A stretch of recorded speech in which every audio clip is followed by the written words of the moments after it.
3-year-old Pearl Turner was playing outside her family's cabin on a quiet autumn afternoon when she suddenly vanished, without a sound, without a trace. Her parents searched the woods until their voices gave out, and the entire Ozark community joined in, combing every inch of the mountain. But there was nothing. No footprints, no clothing, not even a cry. Some said she was taken by strangers.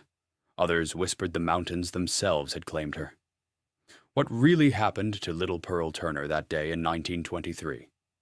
This is the story of a disappearance that defies all reason. It was a cool, golden afternoon in October of 1923, the kind of quiet, peaceful day that should have passed without any note or tragedy. In the rugged wilderness of Arkansas, nestled deep in the White Oak Mountain District, the Turner family's small log cabin sat on the edge of the forest, a safe haven, surrounded by whispering pines and rustling leaves. 3-year-old Pearl Turner was outside that day, playing in the dirt patch near the garden, no more than a few steps from her mother's watchful eyes. She was a lively, curious little girl, the kind who talked to butterflies, chased after grasshoppers, and made up stories about the shapes in the clouds. Her laughter echoed through the trees, a sound her parents cherished. But the Ozark woods had a way of holding secrets. They were thick, endless, and strangely quiet, as if the forest itself was listening. That afternoon, Pearl's mother turned away for just a moment. Some accounts say she was washing clothes by the cabin door, others that she went inside to tend to the fire. When she came back out, Pearl was gone. The tiny footprints that had been circling the garden stopped abruptly at the edge of the trees, and then nothing. No broken branches, no torn dress, no cry for help. It was as if the child had simply melted into the air. Her mother's shouts tore through the stillness of the mountain. Her father dropped his tools and came running from the field. They searched every corner of the yard, calling her name again and again, the sound bouncing back in eerie echoes from the forest, but the woods stayed silent. By evening, neighbors began to arrive. Lanterns flickered in the dusk as men with rifles and women with blankets fanned out through the trees. The entire community came together, forming search lines, combing ravines and creek beds, and calling out for the little girl who had vanished just steps from home days past. More than 100 people joined the search. Bloodhounds were brought in, but they quickly lost the scent, as if there had never been one to begin with.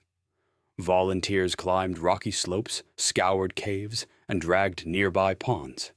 Every night, the mountains swallowed their lantern light, and every morning they started again. Something about the woods felt wrong. Searchers began reporting strange noises, faint cries that seemed to come from nowhere, soft footsteps behind them, whispers that stopped when they turned around. One man later said it felt like the forest was watching them. And yet, not a single clue was found. No piece of clothing, no sign of struggle, no animal tracks. Nothing. Rumors began to grow. Some whispered that Pearl had been taken by traveling strangers who passed through the area that week. Others believed she had wandered off and fallen into a hidden sinkhole or cave, the kind that littered the Ozarks like open mouths. But the most chilling whispers were the ones no one dared to say too loudly, that something else lived in those woods, something that waited and watched. Old legends told of spirits on White Oak Mountain, entities that lured children deeper into the trees with familiar voices. Locals spoke of the mountain taking what it wants, of lights that appeared between the trees just before someone disappeared. Weeks turned into months, and eventually the search had to end. The Turners were left with only silence and unanswered questions. Their home, once filled with laughter, became a place of grief.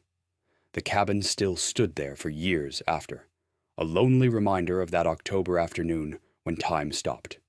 Even today, a century later, hikers in that area claim to hear faint giggles near the old Turner homestead, echoing through the trees when the wind is just right. Some say it's just the sound of leaves brushing together, but others insist it's Pearl, still playing in the garden where she vanished.